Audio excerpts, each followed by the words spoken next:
नमस्कार, मैं श्रुति सिंह। स्वागत है आप सभी का इनसाइड झारखंड न्यूज के इस बुलेटिन में। चले जानते हैं खबरों के बारे में। खबरों की शुरुआत करते हैं राजधानी रांची से। झारखंड के आईएएस अधिकारी मनीष रंजन शुक्रवार को प्रवर्तन निदेशालय के नोटिस पर पूछताछ के लिए ईडी दफ्तर नहीं पहुंचे। उन्होंने एक कर्मचारी के हाथों चिट्ठी भेजी है जिसमें ईडी दफ्तर नहीं आने की वजह बताई गई थी। हालांकि अभी ये स्पष्ट नहीं है कि चिट्ठी में उन्होंने पूछताछ में शामिल नहीं होने की क्या वजह बताई है, लेकिन इतना तय हो गया है कि शुक्रवार को वो ईडी अधिकारियों के समक्ष हाजिर नहीं होंगे। मनीष रंजन की चिट्ठी लेकर पहुंचे कर्मचारी अनिल कुमार ने कहा कि चिट्ठी में क्या है उन्हें नहीं मालूम। चिट्ठी लेकर ईडी ऑफिस जाने को कहा गया तो मैं आ गया। मालूम हो कि मनीष रंजन से ग्रामीण विकास विभाग में टेंडर में कमीशन खोरी के मामले में ईडी के अधिकारी उनसे पूछताछ करना चाहते हैं, इसलिए 22 मई को उन्हें नोटिस भेजकर 24 मई की सुबह 11 बजे पूछताछ के लिए हीनू स्थित केंद्रीय जांच एजेंसी प्रवर्तन निदेशालय के क्षेत्रीय कार्यालय में उपस्थित होने को कहा गया था। नोटिस में ईडी ने मनीष रंजन से कहा था कि वे अपनी और अपने परिवार की आय और अन्य संपत्तियों का ब्यौरा लेकर पहुंचे, लेकिन मनीष रंजन पूछताछ के लिए हाजिर नहीं हुए। बता दें कि इस मामले में अब तक ईडी ने कई लोगों को गिरफ्तार किया है। मनीष रंजन सर क्या था उसमें? कागज साहब अंदर क्या है हमको अच्छा, क्या पता। अच्छा, तो वो आप कहाँ आए थे? ईडी ऑफिस तो दिया गया कि अंदर क्या आप किसी अधिकारी से मिले भी थे? आप दे दिए उनको जो बस मांगे देके थे। चले जी गए। जी। और तो कुछ मनीष बोला रंजन- गया अभी कि आपको? नहीं कुछ तो मनीष रंजन इधर पश्चिमी सिंहभूम जिले में गुरुवार को पुलिस और नक्सलियों के बीच मुठभेड़ हो गई। इस कार्रवाई में पुलिस ने एक नक्सली एरिया कमांडर बुधराम मुंडा को मार गिराया, जबकि कई नक्सली पुलिस को भारी पड़ता देख भाग खड़े हुए। वहीं मुठभेड़ स्थल से पुलिस ने हथियार और अन्य सामग्री बरामद की है। ये मुठभेड़ पश्चिमी सिंहभूम, खूंटी और सरायकेला जिले के ट्राई जंक्शन कहे जाने वाले सीमावर्ती क्षेत्र में हुआ। पुलिस को गुप्त सूचना मिली थी कि 3 जिले के ट्राई जंक्शन कहे जाने वाले पश्चिमी सिंहभूम के कराईकेला थाना क्षेत्र के बलियाडी और नवादा गांव के पहाड़ी जंगली क्षेत्र में नक्सली किसी घटना को अंजाम देने की फिराक में हैं। इस सूचना के आधार पर पश्चिमी सिंहभूम और खूंटी जिला पुलिस के अलावे कोबरा 209 बटालियन के द्वारा इलाके में नक्सल विरोधी अभियान शुरू किया गया। इसी दौरान ट्राई जंक्शन, पश्चिमी सिंहभूम के कराईकेला थाना क्षेत्र के बलियाडी और नवादा गांव के पहाड़ी जंगली क्षेत्र में पुलिस और नक्सली के बीच गुरुवार की दोपहर भीषण मुठभेड़ शुरू हो गई। दोनों तरफ से तकरीबन 15 मिनट तक ताबड़तोड़ गोलीबारी हुई। इसी मुठभेड़ में एक नक्सली मारा गया। पुलिस को भारी पड़ता देख नक्सली भाग निकले। नक्सलियों के भागने के बाद इलाके में पुलिस द्वारा सर्च अभियान चलाया गया। मारे गए नक्सली की पहचान माओवादी एरिया कमांडर बुधराम मुंडा के रूप में की गई है। वो खूंटी जिले के अड़की का रहने वाला था। पुलिस ने घटना स्थल से 9 mm की एक पिस्टल, 9 mm पिस्टल की 2 मैगजीन, पिस्टल की 2 गोली, पिस्टल पाउच, 134 SLR राइफल की गोली, 2 SLR की magazine, 3 set walkie talkie, 2 radio, 1 नक्सली वर्दी, 2 कैप समेत दैनिक उपयोग के सामान बरामद किए हैं। क्षेत्र है जिसको हम लोग ट्राई जंक्शन एरिया कहते हैं, उसमें भवनशील है। इसी के आलोक में हम लोगों ने चाईबासा पुलिस, खूंटी पुलिस एवं कोबरा 209 बटालियन का एक संयुक्त अभियान दल गठित करके इस क्षेत्र में अभियान संचालित किया था और कल से हमारी अभियान दल इस क्षेत्र में भ्रमणशील थी। इसी क्रम में आज लगभग दोपहर में 12:30 बजे अभियान दल को देखकर माओवादी दस्ते के द्वारा उन पर फायरिंग की गई और जवाबी कार्रवाई में सुरक्षा बलों द्वारा भी उपयुक्त जवाबी कार्रवाई की गई, जिसमें लगभग 15 से 20 मिनट तक इनकाउंटर चला और दोनों तरफ से कुल मिला के लगभग 250 राउंड से 300 राउंड तक गोलियां चली हैं। मुठभेड़ की समाप्ति के बाद और पुलिस बल को भारी पड़ता देख वो लोग जो नक्सली दस्ता है वो जंगल और पहाड़ का फ़ायदा उठाते हुए यहाँ से भाग खड़े हुए और अग्रतर सर्च में जो अभियान दल है उनको उस नक्सली दस्ते का एक जो एरिया कमांडर है उसका शव बरामद हुआ और उसकी पहचान बुधराम मुंडा के रूप में हुई है, जो चारीसूद गांव थाना अड़की का रहने वाला है। लोकसभा चुनाव के छठे चरण में झारखंड में 4 सीटों पर मतदान 25 मई यानी शनिवार को होगा। इस चरण के चुनाव के लिए गुरुवार शाम 5 बजे चुनाव प्रचार शोर थम गया। चुनाव आयोग ने रांची, जमशेदपुर, धनबाद और गिरिडीह में होने वाले मतदान के लिए सभी तैयारियां पूरी करने का दावा किया है। इस चरण में कुल 8216506 मतदाता मतदान में हिस्सा लेंगे, जिसमें 42069226 पुरुष, 40092990 महिला और 290 थर्ड जेंडर हैं। अपर मुख्य निर्वाचन पदाधिकारी नेहा अरोड़ा ने बताया कि शांतिपूर्ण एवं निष्पक्ष मतदान के लिए सारी तैयारियां पूरी कर ली गई हैं। संवेदनशील बूथों पर विशेष निगरानी रखी जा रही है। मतदान केंद्र से लेकर संवेदनशील क्षेत्रों में केंद्रीय बलों के साथ साथ राज्य पुलिस के जवान तैनात रहेंगे। इसके लिए सभी सुरक्षा जवानों को अपने अपने स्थान पर तैनात होने के लिए भेज दिया गया है। उन्होंने कहा कि मतदाता जागरूकता अभियान अभी भी जारी है, जिसके तहत आवासीय कॉलोनी में बनी समितियों के माध्यम से लोगों को वोट देने का आह्वान किया जा रहा है। मतदान के दिन पेड हॉलीडेज का प्रावधान है और इसे सभी संसाधनों को सख्ती से लागू करने के निर्देश दिए गए हैं। बताया कि जागरूकता कार्यक्रम के तहत वोटर अवेयरनेस फॉर्म का गठन किया गया है। मॉडल कोड ऑफ कंडक्ट के उल्लंघन के अब तक 80 मामलों में एफआईआर दर्ज किया गया है। इसके साथ ही 668 हमारे यहाँ voter awareness forum in 4 parliamentary constituencies में गठित है। वोटर अवेयरनेस फोरम वैसी संस्थानों के लिए होते हैं जहाँ 10 से ज़्यादा कर्मी कार्यरत हैं। इसके साथ ही सभी को सेक्शन 135B के तहत चुनाव वाले दिन पेड हॉलीडे सभी एम्प्लॉइज को देने के लिए सख्ती से कहा गया है। ये इलेक्शन कमीशन ऑफ इंडिया की तरफ से ही सभी एम्प्लॉयर्स के लिए है कि उस दिन अपने सभी एम्प्लॉइज को पेड हॉलीडे देंगे। कोई भी इसका वायलेशन करता है तो उनके विरुद्ध सख्त कार्रवाई की जा सकती है। इस अभी तक का कुल 80 केसेस हैं जो एमसीसी वायलेशन के, जिनके विरुद्ध एफआईआर दर्ज किया गया है। ये 80 केसेस में 36 केसेस इन 4 पार्लियामेंट्री कॉन्स्टिट्यूएंसीज में हैं। पूर्वी सिंहभूम में 7 एफआईआर, रांची में 19, धनबाद में 5 और गिरिडीह में 5 एफआईआर दर्ज किए गए हैं। और जमशेदपुर लोकसभा क्षेत्र में शनिवार को होने वाले मतदान को लेकर 2000 से अधिक मतदान दल शुक्रवार को रवाना हुए। सुबह से ही उपायुक्त और एसएसपी की निगरानी में कोऑपरेटिव कॉलेज और एलबीएसएम कॉलेज से मतदान कर्मियों की रवानगी होना शुरू हो गई थी। पीठासीन पदाधिकारियों और मतदान कर्मियों को मतदान सामग्री के साथ रवाना किया गया। मतदान दल में 4 सदस्य हैं। इनमें 700 से अधिक महिला मतदान कर्मी भी शामिल हैं। 30 बूथों पर सिर्फ महिला मतदान कर्मी ही रहेंगी। रवानगी से पूर्व शीर्ष अधिकारियों ने सेक्टर ऑफिसर को स्वतंत्र, निष्पक्ष, पारदर्शी, भयमुक्त चुनाव संपन्न कराने को लेकर आवश्यक दिशा निर्देश दिए। एलबीएसएम कॉलेज से भारागोड़ा, घाटशिला व पोटका तथा कोऑपरेटिव कॉलेज से जमशेदपुर पूर्वी, जमशेदपुर पश्चिमी व जुगसलाई के ईवीएम वीवीपैट डिस्पैच किए गए। जिला निर्वाची पदाधिकारी अनन्या मित्तल ने बताया कि सभी मतदान कर्मी सुबह 7 बजे तक डिस्पैच सेंटर में पहुंच गए थे। सभी को बूथों तक पहुंचने के लिए बसें उपलब्ध करा दी गई हैं। साथ ही पर्याप्त सुविधा मुहैया कराई गई है। सभी मतदान केंद्रों और क्लस्टरों में सभी व्यवस्था कर दी गई है। मतदान कर्मी आज रात रुककर कल सुबह अपने अपने मतदान केंद्रों के लिए रवाना हो जाएंगे।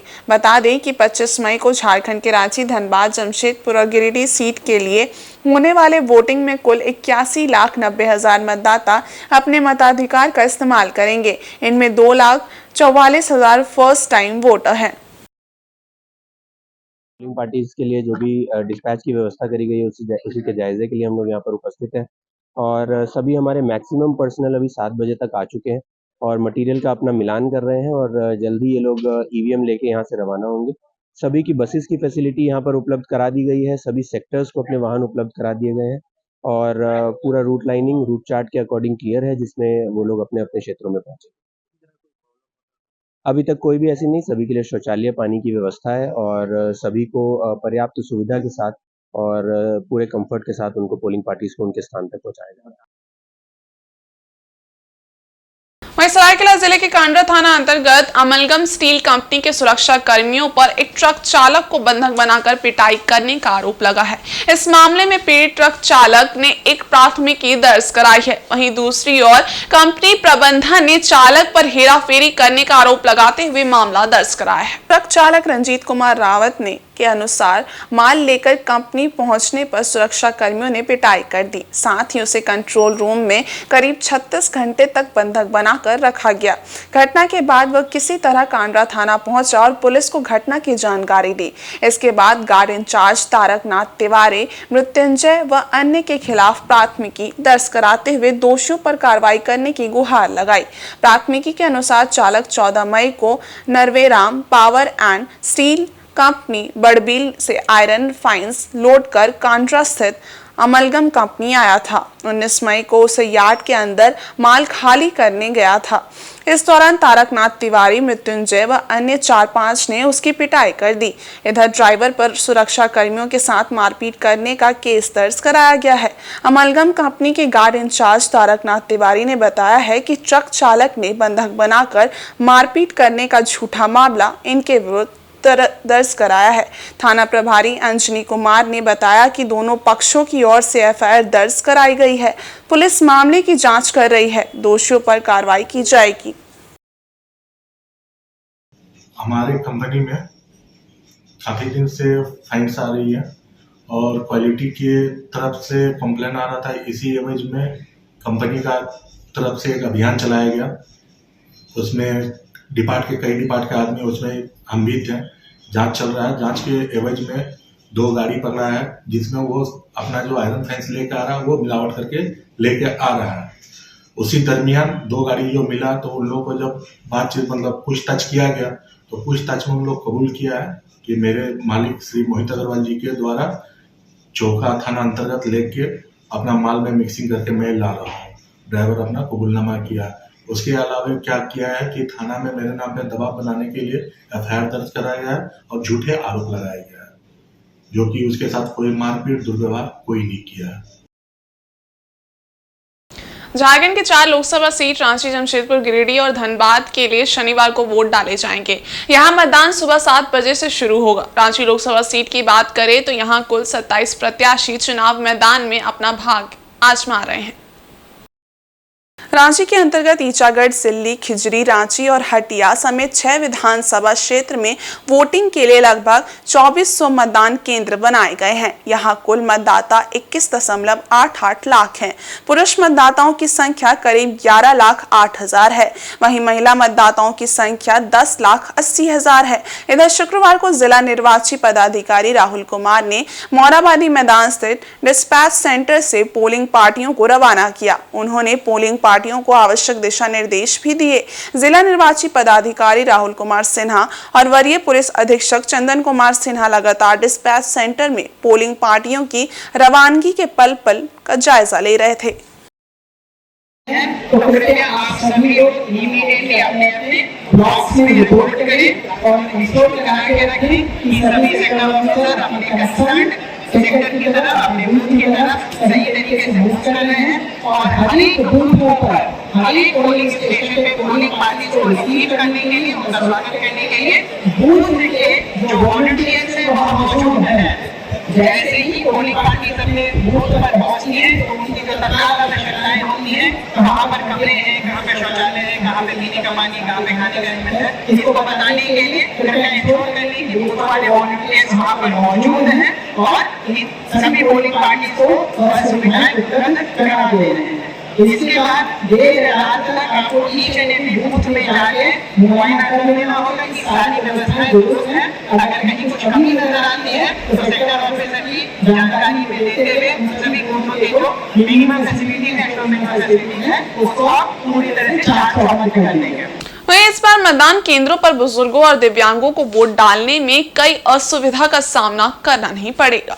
उन्हें वहां पर बेहतर सहूलियतें मुहैया होंगी। प्रत्येक मतदान केंद्र पर व्हील चेयर की सुविधा उपलब्ध होगी। ऐसे में दिव्यांग इस पर बैठकर केंद्र के अंदर तक जाकर मतदान कर सकेंगे। पूर्वी सिंहभूम जिले के मुसाबनी प्रखंड के सभी बूथों में 85+ आयु के बुजुर्गों एवं दिव्यांगों के लिए बीएलओ को ट्राईसाइकिल दी गई है। मुसाबनी में कुल 96 मतदान केंद्र बनाए गए हैं। शनिवार 25 मई को जमशेदपुर लोकसभा सीट के लिए मतदान होना है। इसमें बुजुर्गों तथा दिव्यांगों को कोई असुविधा ना हो, इसके लिए ट्राईसाइकिल की व्यवस्था की गई है। प्रखंड के सभी बूथों में ट्राईसाइकिल मौजूद रहेगी। सभी बीएलओ को ट्राईसाइकिल उपलब्ध करा दी गई है। वहीं इन्हें बूथों तक पहुंचाने के लिए वाहन की भी व्यवस्था दी गई है। शुक्रवार को प्रखंड कार्यालय में सभी बीएलओ को ट्राईसाइकिल प्रदान की गई। ये जो ट्राईसाइकिल किस लिए दिया जा रहा है? ट्राईसाइकिल दिया जा रहा है। कल वहाँ मतदान होगा तो कुछ 80+ बुजुर्ग भी हैं, कुछ दिव्यांग हैं, जिनको सहयोग करने के लिए ये ट्राईसाइकिल सभी बूथों में एक एक करके रखा जा रहा है, इसलिए दिया गया है। हम लोग को प्रखंड कार्यालय से ही मुहैया कराया गया है। इधर पश्चिमी सिंहभूम जिले के बड़ा जामदा में स्थित एकमात्र शेष अस्पताल का केंद्रीय श्रम कल्याण और रोजगार मंत्रालय के संयुक्त सचिव और महानिदेशक कमल किशोर सोन ने निरीक्षण किया। उन्होंने विभिन्न कक्षों का जायजा लेने के बाद अस्पताल के प्रभारी चिकित्सा पदाधिकारी डॉक्टर विनोद कुमार से अस्पताल में व्याप्त समस्याओं की जानकारी ली। बड़ा जामदा केंद्रीय अस्पताल को किसी निजी कंपनी के हाथों सौंपने की खबर को सिरे से खारिज करते हुए संयुक्त सचिव ने कहा कि सरकार का शिक्षा व स्वास्थ्य के क्षेत्र में बेहतर करने का प्रमुख लक्ष्य है। बड़ा जामदा में केंद्रीय अस्पताल का जिस उद्देश्य से एक आलीशान भवन बना है, उसमें साल भर में सिर्फ 40 मरीजों का अस्पताल में इलाज कराने पहुंचने का ये आंकड़ा कुछ ठीक नहीं है। इतने कम लोगों के इलाज के अनुरूप अस्पताल भवन काफी बड़ा है। जिस अनुपात में मरीज अस्पताल पहुंच रहे हैं, यहां इतने बड़े अस्पताल भवन की जरूरत ही नहीं है। उन्होंने बातचीत के लिए पहुंचे स्थानीय जनप्रतिनिधियों को बताया कि ग्रामीण इलाके में अधिकतर लोग आयुष्मान कार्ड से वंचित हैं। इस पर भी काम करके गरीबों को आयुष्मान कार्ड से जोड़कर उन्हें सहयोग करेंगे। इससे लोगों को 5 लाख रुपए का मुफ्त इलाज मिलेगा। लोगों के निवेदन पर मरीजों की सेवा के लिए एक एम्बुलेंस उपलब्ध कराने का आश्वासन उनके द्वारा दिया गया है। इधर बड़ा जामदा में सरकारी अधिकारी पहुंचने की खबर पाकर पहुंचे जनप्रतिनिधियों ने केंद्रीय अस्पताल को अन्यत्र शिफ्ट नहीं करने की मांग को लेकर एक ज्ञापन कमल किशोर सोन को सौंपा। और चक्रधरपुर के श्री श्री राधा गोविंद मंदिर 5 मोड़ में गुरुवार को नव गठित मंदिर प्रबंध समिति की एक बैठक संपन्न हुई। इस बैठक में समिति के अध्यक्ष डॉक्टर श्रीकांत मजुमदार मुख्य रूप से उपस्थित थे। उनकी अध्यक्षता में हुई इस बैठक में मंदिर समिति के द्वारा मंदिर के सफल संचालन को लेकर 16 बिंदुओं की एक नियमावली पारित की गई है। मंदिर समिति के नियमावली के मुताबिक अब से समिति का कार्यकाल 2 साल का होगा और 2 साल बाद नई समिति का गठन मंदिर के सदस्यों के द्वारा चुनाव प्रक्रिया से किया जाएगा। इसके अलावा मंदिर में दैनिक पूजन कार्यक्रम की समय सारणी भी तय कर दी गई है। मंदिर में किसी भी तरह का बदलाव या निर्माण कार्य समिति और रेलवे की इजाजत के बिना नहीं किया जाएगा। यही नहीं, मंदिर में राजनीतिक हस्तक्षेप भी मान्य नहीं होगा। इसके अलावा मंदिर के द्वारा शिक्षा को बढ़ावा देने का कार्य किया जाएगा ताकि समाज शिक्षित और सशक्त बन सके। मंदिर में आर्थिक दान के लिए चंदा रसीद काटना अनिवार्य कर दिया गया है। बिना चंदा रसीद के कोई भी मंदिर के लिए ना तो दान दे पाएंगे और ना ही दान ले पाएंगे। मंदिर के गेस्ट हाउस के गलत इस्तेमाल पर रोक लगाने को लेकर भी समिति के द्वारा नियम बना दिया गया है। मौके पर मंदिर समिति के पदाधिकारी सदस्य समेत भक्तगण मौजूद थे, जिसमें किसी प्रकार का कोई भेदभाव हम लोग नहीं चाहते हैं। ना किसी धर्म, ना किसी भाषा, ना किसी लिंग, ना किसी जाति, किसी प्रकार की भेदभाव नहीं है। कोई भी मंदिर में आ सकता है, कोई भी मंदिर में जा सकता है। इसके लिए किसी प्रकार की कोई बाधाएं हम लोग उपस्थित नहीं कर सकते हैं। पूजा सबके अधिकार में है, धर्म हमारी अधिकार में है, सभी व्यक्ति मान सकते हैं। अब कोई चोर भी आकर अगर पूजा करे तो हम लोग उसको ना नहीं कर सकते, क्योंकि पूजा कर रहा है भगवान को। इसलिए भगवान की पूजा हम लोग को मूल उद्देश्य है। मंदिर के निर्माण का उद्देश्य यही था कि लोग राधा गोविंद जी की पूजा करें। हम लोग उसी ट्रेडिशन को आगे बढ़ाते जा रहे हैं। भी बहुत ज़्यादा दिन नहीं, लेकिन फिर भी एक आस्था के रूप में शनिवार के शनिवार आते थे और अच्छा लगा कि यहाँ का माहौल बहुत अच्छा रहा, सब कुछ अच्छा रहा। इसी पे हम लोग जो है नई कमेटी में मुझे भी कुछ स्थान दिया गया और हमारी भी मन में है कि कुछ करें मंदिर के लिए, पर मंदिर के उत्थान के लिए कुछ और आगे हम लोग अच्छा से अच्छा सेवा कर सकें। यही मन में रखते हुए हम लोग मंदिर में सम्मिलित हुए। और सरायकेला जिले के चांडिल स्थित कांदरबेड़ा चौक में ओल्ड चिक्की के जनक पंडित रघुनाथ मुर्मू की 119वीं जयंती धूमधाम से मनाई गई। ग्रामीणों ने उनकी प्रतिमा पर माल्यार्पण व पुष्प अर्पित कर उन्हें श्रद्धांजलि अर्पित किया। इससे पूर्व संथाली समाज के लोगों ने पूरे रीति रिवाज से पंडित रघुनाथ मुर्मू की प्रतिमा की पूजा अर्चना की। इसके उपरांत माल्यार्पण किया। इस मौके पर उपस्थित लोगों ने कहा कि पंडित रघुनाथ मुर्मू लेखक और शिक्षक थे। उन्होंने संथाली भाषा के लिए ओल चिकी लिपि विकसित की है। पंडित रघुनाथ मुर्मू की जयंती पर संथाल समाज के लोगों ने संकल्प लिया है कि 2025 तक घर घर में इस लिपि को पहुंचाया जाएगा।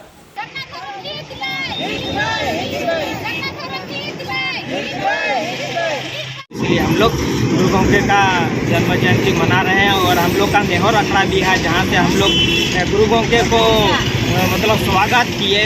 तो उसका पैर धो करके वो हमारा रीति रिवाज है एक, उस रिवाज से हम लोग गुरु गोंके को स्वागत किया, जांगा आरूप किया, पैर धोए और पैर धोने के बाद प्रसाद चढ़ाया। प्रसाद चढ़ाने के बाद जो आज हम लोग इस चौक में आए हैं, अभी यहाँ भी गुरु गोंके का वही कार्यक्रम चल रहा है और यहाँ भी उसका स्वागत किया जा रहा है पैर धोकर। और इस बुलेटिन में बस इतना ही। ब्रेक के उस पार कुछ और खास खबरें, तब तक के लिए देखते रहे इनसाइड झारखंड न्यूज। धन्यवाद।